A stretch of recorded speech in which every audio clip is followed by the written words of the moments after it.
Olá, vocês que nos acompanham pelas redes sociais, pelo Facebook, pelo YouTube, é com alegria que damos seguimento ao estudo da Revista Espírita do nobre codificador Allan Kardec. Iniciando um novo ano, já que encerramos 1858, hoje vamos fazer algumas reflexões em torno da Revista Espírita de janeiro de 1859. São 8 artigos que compõem a revista em foco. Como de hábito, vamos fazer a citação desses artigos e separando 3 deles para um estudo, um comentário um pouco mais aprofundado. Porque a ideia é trazer a Revista Espírita de Kardec e para que também possamos fazer algumas observações, alguns aprofundamentos doutrinários que esses artigos inseridos na Revista Espírita sempre nos propiciam. O primeiro item da Revista Espírita é Carta do Príncipe G. Nós vamos comentar mais à frente. Depois temos Adrian, o médium vidente. Lembramos que no mês de dezembro de 58 tratamos dessa temática. É um amigo de Kardec, da Sociedade Parisiense de Estudos Espíritas, que possui uma vidência extraordinária, 24 horas, a todo momento enxerga o mundo espiritual. Aonde está, o Sr. Adrian enxerga o mundo espiritual, propiciando muitas narrativas a Kardec, não só nas reuniões mediúnicas da Sociedade Parisiense, mas também em alguns momentos enquanto na via pública, enquanto visitando outros locais. E vimos que essa mediunidade extraordinária não pode ser produto de alucinação, no caso do Sr. Adrian, porque ele manteve contato com pessoas que ele não conhecia, amigos, familiares que vinham atrás buscando uma comunicação espiritual, e o Sr. Adrian, vendo o espírito, escrevia. E ao fazer essa descrição, essas pessoas confirmavam que a descrição batia, era exata, estava de acordo, portanto não poderia ser uma criação da mente do médium. Kardec faz uma observação, só que rápida, que nós gostaríamos de anotar, que nem sempre essa descrição é infalível. Porque o que acontece? Às vezes o espírito já desencarnou de algum tempo, já está há alguns anos no mundo espiritual. E vemos nas narrativas que alguns, já adaptados ao mundo espiritual, com capacidade mental para isso, direcionam as suas vontades e agem sobre o corpo espiritual, que tem essa característica de ser mudável, é a plasticidade do perispírito. E muitos, portanto, rejuvenescem, apresentam às vezes uma aparência mais jovem, e isso é possível. Talvez numa descrição, o médium, não só o Sr. Adrian, mas outros médiums videntes descrevem, e às vezes a família fala, não, mas não é bem ele morreu com 70 anos, com 80 anos, estava muito idoso. Então, muitos espíritos rejuvenescem pela ação da mente no mundo espiritual. Então, essa alteração pode acontecer. Muitas vezes os espíritos, para se fazerem mais reconhecidos, também podem, pela ação da mente, mudar o perispírito e tomar momentaneamente uma forma igual ao momento da sua desencarnação. Mais idoso, muitas vezes com alguma roupa característica que ele usava com mais frequência, às vezes até objetos pessoais, plasma com a mente, é uma criação mental, para facilitar o reconhecimento e para que o parente, muitas vezes incrédulo, que busca algum médium, quando o médium descreve com riqueza de detalhes essas informações, uma roupa, um objeto, faz com que esse parente ou esse amigo tenha certeza de que o médium está vendo o espírito.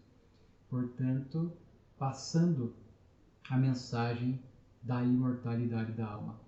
E nesse tópico, às vezes vemos também parentes que buscam mensagens através da psicografia. Há alguns médiuns que trazem mensagens escritas desses parentes que já voltaram ao mundo espiritual. E muitas vezes também já passaram-se anos, muito tempo. E às vezes alguns familiares dizem, não, mas ele não pensava desse jeito. Ele não tinha esse ponto de vista sobre esse assunto. Mas nós queremos que o espírito fique congelado no mundo espiritual, na sua capacidade intelectual, moral. Os espíritos progridem no mundo espiritual. Então muitos vão aprender, estudar no mundo espiritual e às vezes acabam aprimorando-se, revendo um conceito que tinham aqui na Terra equivocado, e às vezes numa comunicação eles podem constar esta nova ordem de ideias e nem por isso é sinônimo de que não é o espírito. Não, ele não pensava assim. Então temos que ter em mente que o espírito desencarna e a vida no mundo espiritual é ativa. Muitos se adaptam, muitos vão procurar se aprimorar, crescer e às vezes acabam revendo pontos de vista, conceitos equivocados e numa comunicação pode constar esta ideia diferente daquela que eles acreditavam enquanto estavam no corpo. Então são situações que podem acontecer. É importante nós fazermos esta observação. Também na Revista Espírita nós vamos encontrar o artigo O Duende de Bayonne. É uma menina nova, em torno de 10 a 12 anos, que mantinha contato espiritual com o seu irmão, que havia falecido aos 4 anos de idade, que ele aparecia constantemente. E ele é evocado por Kardec, e ele narra assim que estava junto da irmã, que era o irmão que havia falecido aos 4 anos de idade, e de forma que Kardec então confirma essa influência espiritual, essa ação espiritual. Não era um espírito muito evoluído, o próprio espírito reconhece isso, que ele tem limites, que ele não poderia explicar tudo, responder tudo, de forma que era um espírito que estava talvez apegado ao ambiente familiar, apegado à irmã, talvez por vínculos do passado. Embora não estivesse fazendo mal, em alguma medida estava incomodando e paralisando o seu progresso, já que ele poderia ir às colônias espirituais, dar seguimento ao seu aprendizado no mundo espiritual. Às vezes acontece isso, o espírito está apegado a um local, à família, não necessariamente com má intenção, mas às vezes incomodando, porque a sua presença em alguma medida vai interferir na rotina e na vida daquela família, e ele próprio fica estacionado. Então, às vezes, os benfeitores atuam para alertar dessa situação, embora não fazendo mal, ele poderia se instruir, ser socorrido, e para que mais instruído ele pudesse voltar junto dos seus seres familiares em alguns momentos, para daí sim mais esclarecido ajudar e não incomodar.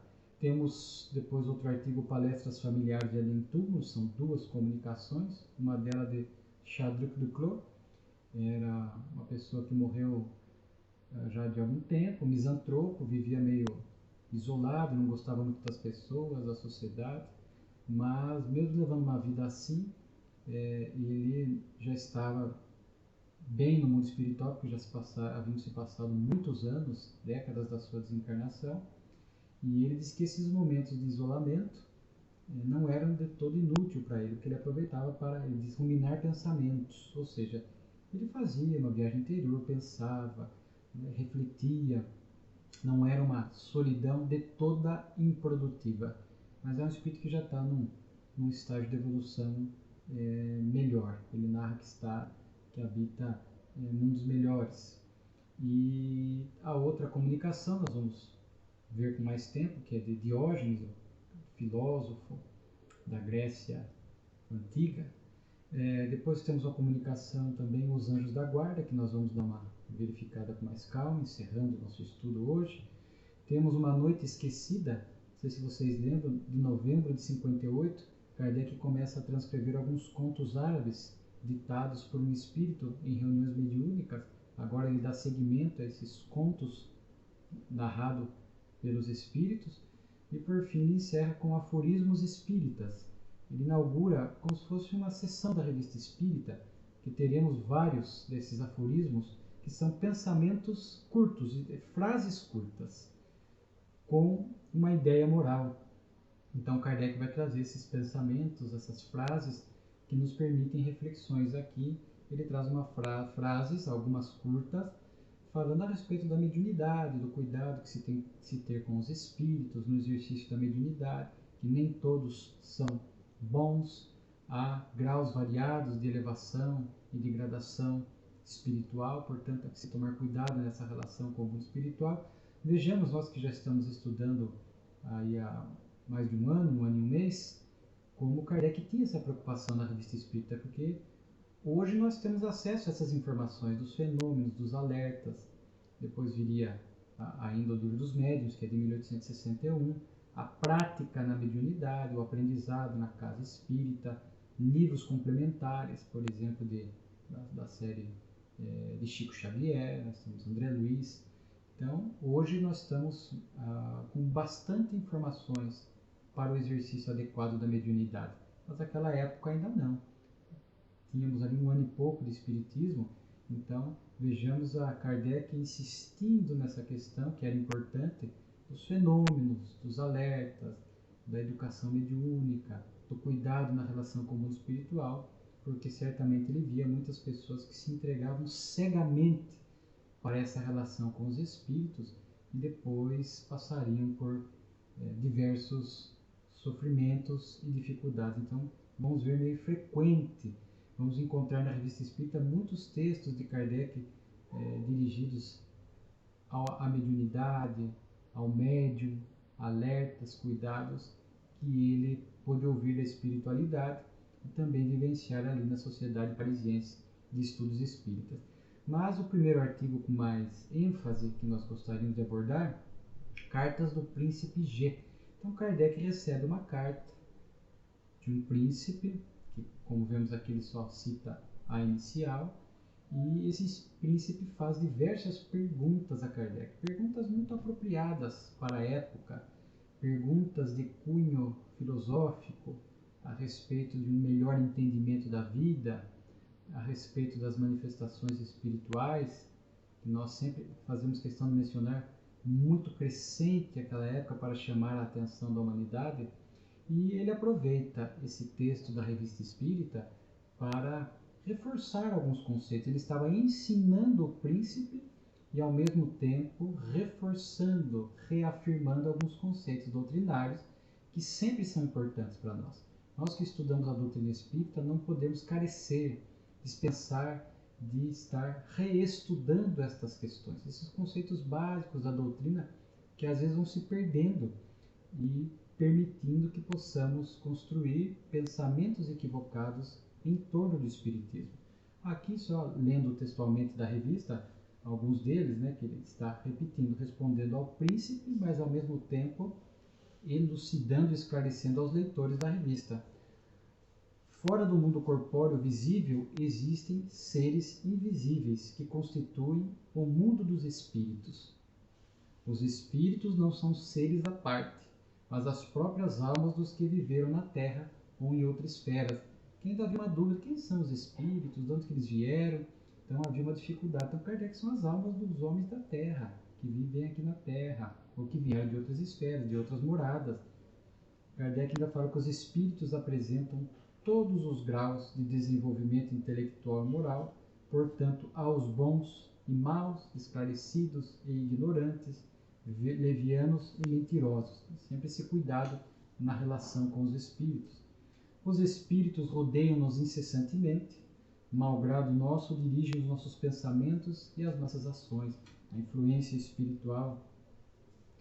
Por vezes, diz Kardec, os espíritos podem demonstrar a sua presença por fenômenos materiais, movimento de objetos, ruídos, pancadas, muito comum naquela época e em muitos momentos da humanidade. O espírito encarnado tem dois envoltórios, um material que é o corpo e o outro semimaterial e indestrutível, que é o perispírito. Portanto, os espíritos não são seres abstratos, indefinidos, mas seres reais, limitados, com existência própria, que pensam e agem em virtude de seu livre-arbítrio. Kardec fala dos médiuns, que são intérpretes dos espíritos. Kardec ainda fala que os espíritos elevados só ensinam coisas boas, sua moral é a do Evangelho, referido-se ao Evangelho do Cristo, que o Espiritismo prega a moral cristã, a moral do Cristo. Os espíritos inferiores dizem absurdos, mentiras e até grosseria. Depois, todos temos um espírito familiar, vamos estudar um pouco esse assunto ainda hoje, né? E além dos espíritos familiares, há outros que atraímos graças à sua simpatia pelas nossas qualidades ou defeitos, ou em virtude de antigas afeições terrenas. Então, são alguns conceitos que Kardec reafirma. Vejamos que naquela época, não só naquele século XIX, mas antes, havia sim já livros mais simples e pensamentos tentando entender o que era o espírito.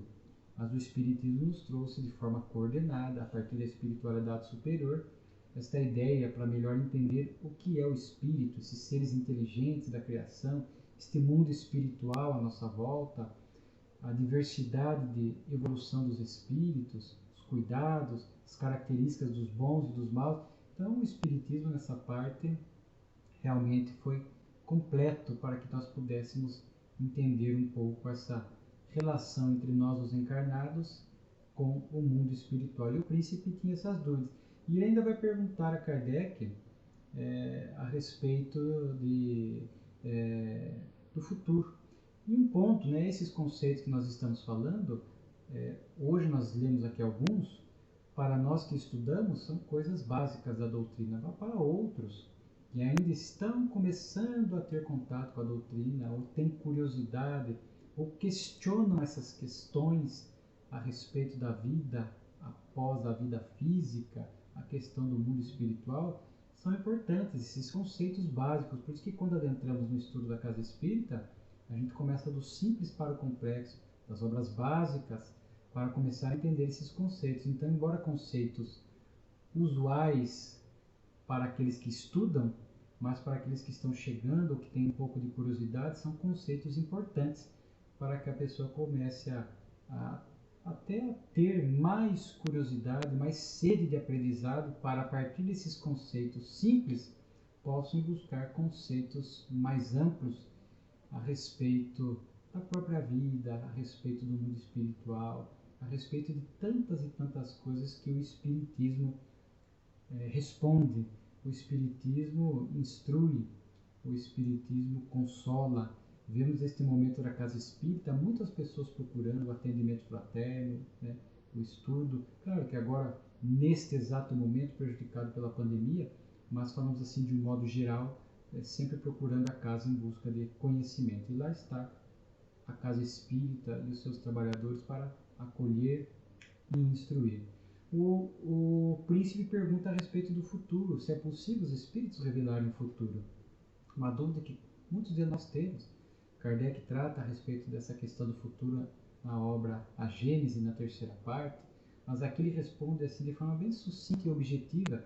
Vejamos a pedagogia de Kardec, que ele sabia que uma pessoa que não tinha tanto conhecimento, que estava buscando ainda o ABC da doutrina, simplesmente não pode querer trazer toda a informação, né? Descarregar toda a doutrina espírita na pessoa. Às vezes alguns cometem esse erro, né? A pessoa vem e faz uma pergunta simples, a gente já faz ali quer passar para a pessoa um tratado, uma palestra. Às vezes não. E Kardec demonstra nesse texto como ele responde objetivamente o príncipe, deixando ali para que o próprio príncipe pudesse depois vir buscar mais conhecimento. Ele diz assim: os espíritos podem, mas só os elevados. Os elevados, quanto mais evoluído o espírito, mais acesso ele tem acerca do futuro.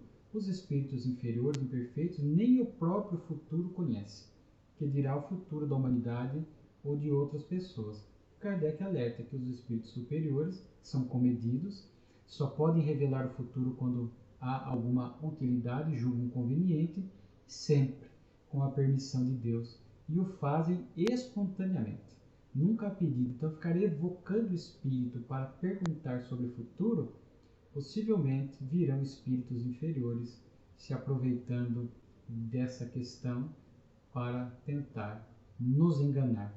O príncipe ainda vai fazer uma pergunta relacionada se os espíritos podem nos guiar diretamente, né? E Kardec vai responder dizendo que sim, pelos conselhos, pela inspiração.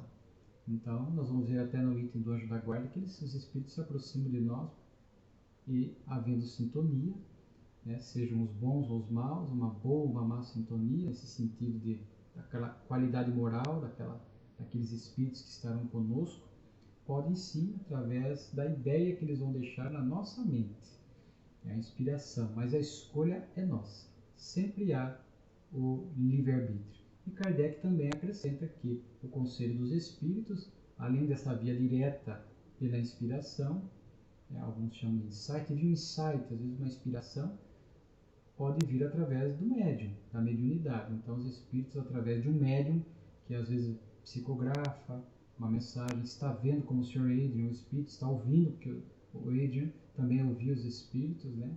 E através do médium podem trazer orientações e recados a nós. O príncipe pergunta sobre a utilidade da propagação da ideia espírita. Kardec diz que sim, que isso é muito útil, porque o espiritismo é a prova palpável da individualidade e da imortalidade da alma, porque através do espiritismo, através da mediunidade, há essa comprovação da vida que segue, do espírito que mantém a sua individualidade após a sua desencarnação, segue com o seu progresso, é imortal, não tem fim e segue seus passos evolutivos. E Kardec chega a falar que a propagação da ideia espírita é muito útil para destruir o materialismo. E não só naquela época, o materialismo clássico daquela época, onde muitos acreditavam que com a morte acabava tudo, o que nós já comentamos leva uma vida muito irresponsável do ponto de vista moral, porque se a vida vai acabar, né, com a morte acaba tudo, por que eu vou me esforçar para ser uma pessoa melhor, para praticar o bem? Eu vou aproveitar para usufruir o que a vida tem a oferecer, bens, prazeres, etc. Então, destruir esse materialismo que ainda, na atualidade, norteia muitas mentes, insuflando o consumismo desenfreado, as paixões desgovernadas, o prazer pelo prazer, o descompromisso ou a falta de compromisso com o bem.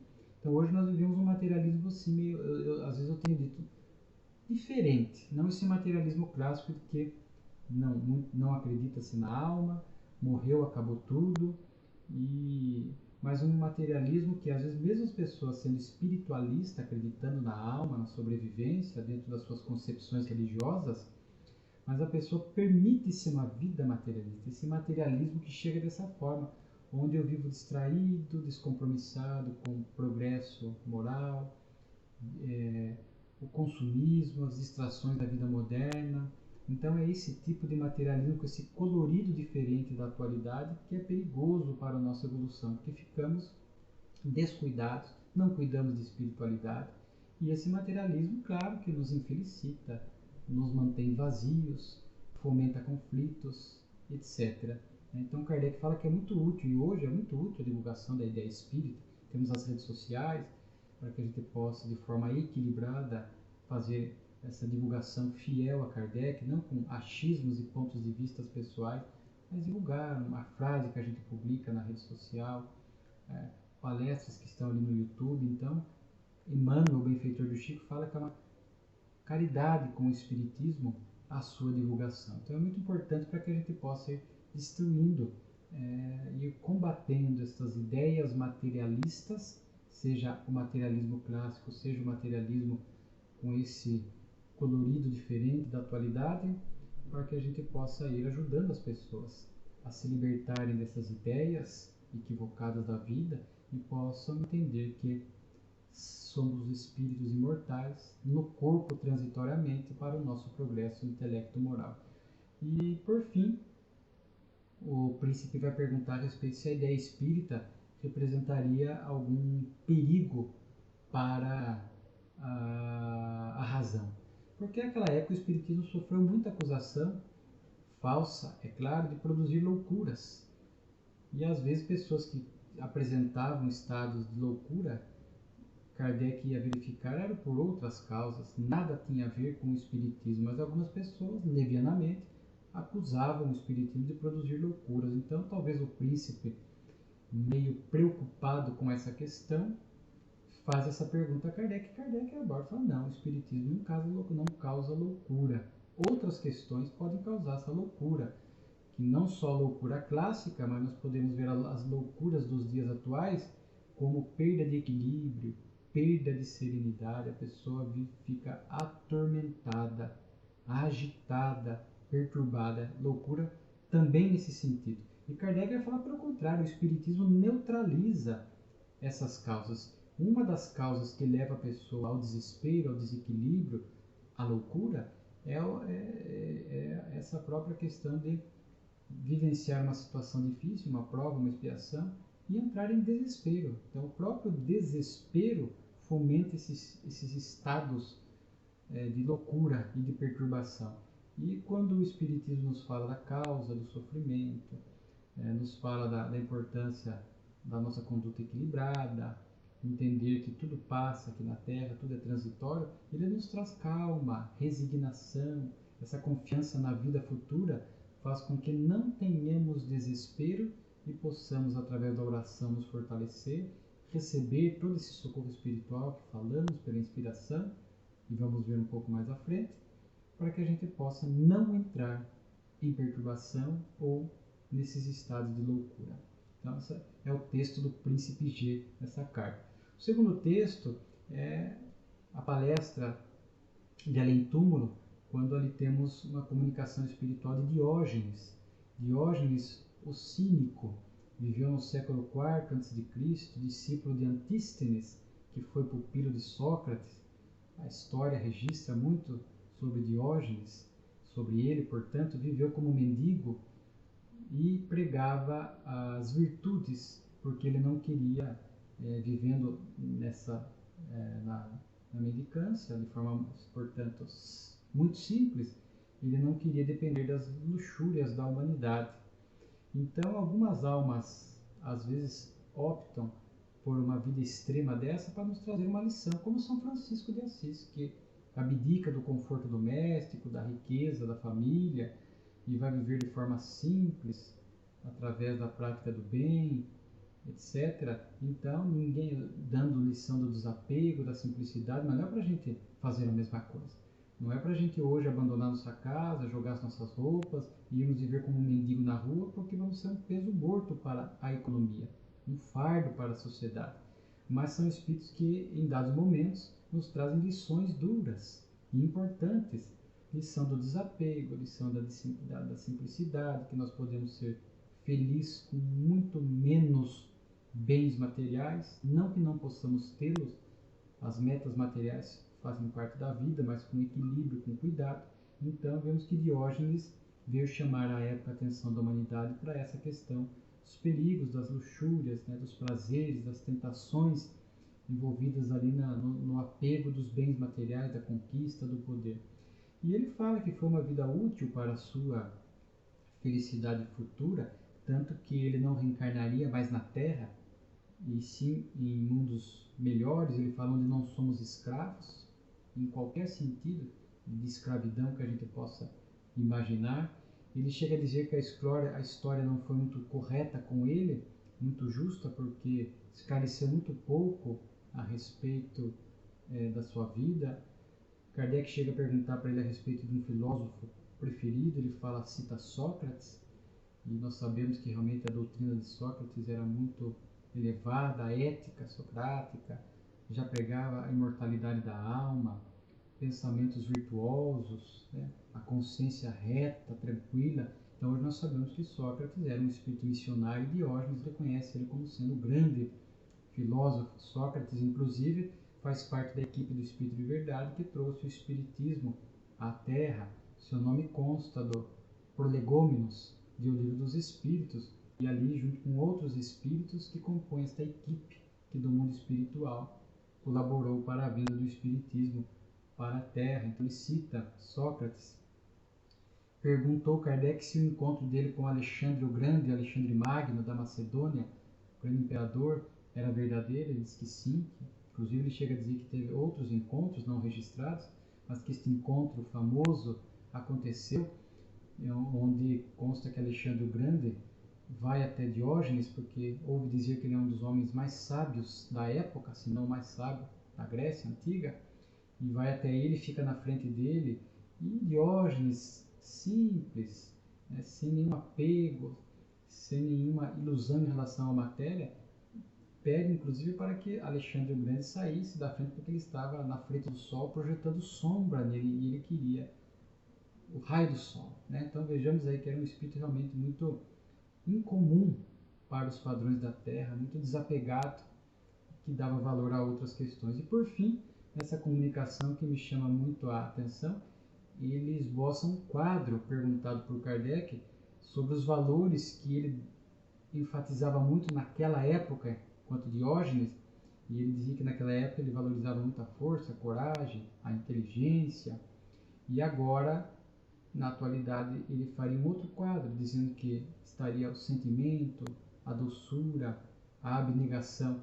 Então vejamos que o quanto o espírito realmente amadurece hoje. E a Terra passa meio que esse quadro comparativo de Diógenes serve para a gente refletir um pouco sobre a transição planetária, porque a humanidade vem muito através de conquistas da inteligência. Vimos que o homem avançou muito nessa área, vemos a medicina, a farmacologia, o estudo dos astros, enfim, mas ainda continuamos conflitivos, depressivos, vazios. O número de suicídio ainda é alarmante, demonstrando que a inteligência não foi capaz de atender às nossas carências da alma. E aí Diógenes fala então do sentimento. Então, nesta época de transição, a Terra vai despertar para essa necessidade dos sentimentos, da vivência do amor, que Jesus, no seu Evangelho, já nos conclamava a respeito da importância das virtudes, do sentimento, do amor a Deus, ao próximo e a si mesmo, e muitos de nós não demos ouvidos. E agora percebemos que é o sentimento que vem para planificar a alma, para nos conectar com Deus, para cuidar dos nossos vazios, das nossas carências, para nos fortalecer, para nos trazer, como diz Diógenes, a abnegação, este esforço extraordinário no caminho do bem, a doçura, a brandura. Então são momentos da Terra que nós estamos refletindo a respeito dos reais valores. E a doutrina espírita fala desses reais valores da alma. A inteligência é importante, é claro, mas junto com o sentimento de amor. Então temos que buscar essas duas asas da evolução. O Espírito de verdade diz em o Evangelho segundo o Espiritismo: espíritas amai-vos, espíritas instruí-vos. Mas durante muito tempo nós ficamos preocupados mais com a inteligência, o intelecto, e mal usando a inteligência, muitos de nós nos complicamos. E agora, a importância de reconhecer a grandeza do sentimento e a necessidade. E a Terra, nesta época de transição, para se tornar um mundo regenerado, certamente vai perceber a importância da vivência do amor. Então, esse quadro comparativo de Diógenes, ele é bem interessante. E para encerrar, o último artigo é um artigo, uma comunicação espiritual em parceria, duas grandes almas conhecidas no meio espírita, né? São Luís e Santo Agostinho, com a comunicação Os Anjos da Guarda. E, inclusive, esta comunicação espiritual, vemos a Revista Espírita como o laboratório de muitos textos que estão nas obras básicas de Kardec. Vai constar da segunda edição de O Livro dos Espíritos, na questão 495, segunda edição que saiu depois de 1860. Então, muitos dos materiais, das mensagens, das comunicações da Revista Espírita, os textos redigidos por Kardec, depois são utilizados para compor as obras básicas, ou a segunda edição, ou obras básicas que viriam depois. Conforme nós sabemos, são 5 obras do Pentateuco, cada qual lançada em anos diferentes. 1857, a primeira edição do Livro dos Espíritos; 1861, o Livro dos Médiuns; 64, o Evangelho segundo o Espiritismo; 65, o Céu e o Inferno; e 1868, a obra Gênesis. E aqui eles vão falar sobre isso, né? Como é importante nós crermos no anjo da guarda, sabermos que por amor de Deus, ele nunca nos deixa em abandono, sempre nos envia este espírito que é mais superior do que nós para nos acolher na reencarnação. Inclusive, quem quiser estudar esse tema, Kardec estuda na segunda parte do Livro dos Espíritos, questão 489 a 521. E ali, muitas perguntas de Kardec para que a gente possa entender a presença desse Espírito desde o nascimento nos acompanhando. Nós podemos dizer até acompanhando até o nosso preparo reencarnatório para vir à Terra, para cuidar de nós. A comunicação fala então de uma ideia, que é uma ideia consoladora, saber deste amigo espiritual, que certamente temos vínculos do passado, que vem nos aconselhar, que via de regra temos vínculos do passado, vem nos aconselhar, vem nos sustentar, vem nos dar apoio, né? Vem nos inspirar, e isso realmente é muito consolador, que não nos abandona. Às vezes, quando a gente faz escolhas equivocadas, nós é que realmente fechamos os ouvidos para as suas orientações, os seus conselhos. Às vezes, até por falta de sintonia conosco, pela nossa vida equivocada, nós criamos uma barreira, distanciamos, mas ele nunca nos abandona definitivamente dizendo: a reencarnação já está perdida, vai ficar sem guia espiritual. Não.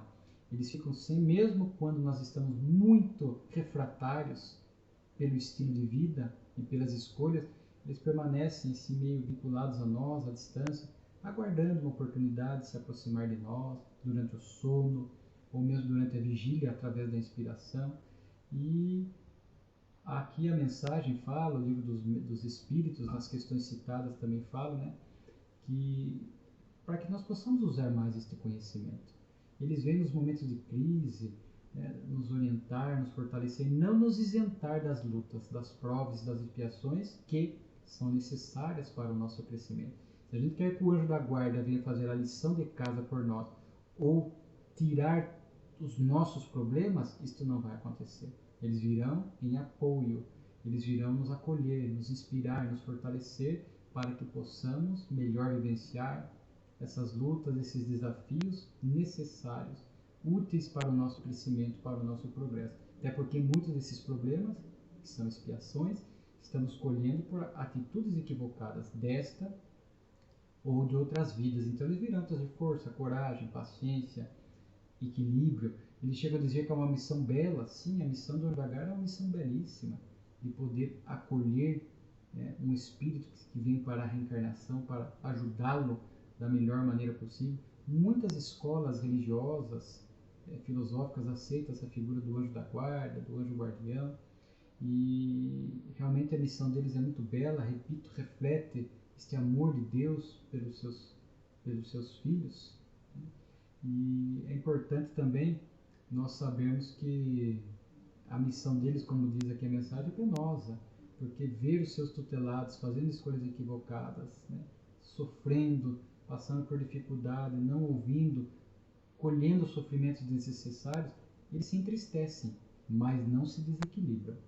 O anjo da guarda, ele tem um patamar de evolução que ele olha o seu tutelado aqui na Terra, mesmo com escolhas equivocadas, mesmo sem sofrimento, e ele sofre, mas em equilíbrio, porque sabe que o tempo, a dor, a reencarnação vão permitir que o seu tutelado mais à frente possa se reerguer.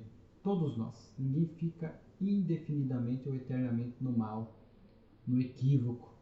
Nós sempre vamos, num dado momento, despertar, porque teremos o potencial divino, a paternidade divina em nós. Isso faz com que a gente não possa ficar eternamente no mal.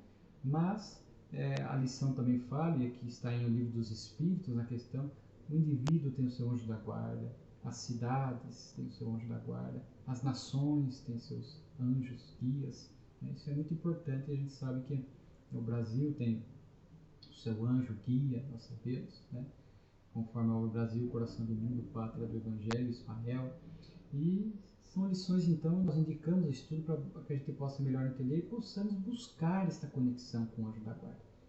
Possamos criar momentos de recolhimento, de oração, de silêncio interior, para que a gente possa ir aprimorando este contato, porque todos somos médiuns nesse sentido, passivos de receber a inspiração, e o anjo da guarda está sempre ali ao nosso lado, querendo nos inspirar, nos acolher, né? Então que a gente possa criar condições e buscá-los, diz a lição, possamos buscá-los, né? Estabelecer este contato mais intenso, mais frequente com eles, para que eles possam ofertar toda a ajuda possível para que possamos caminhar com mais equilíbrio aqui na Terra. Então realmente é uma ideia consoladora esta dos Anjos da Guarda, que o Espiritismo nos ensina e estuda com bastante profundidade. Essa foi a Revista Espírita de janeiro de 1859.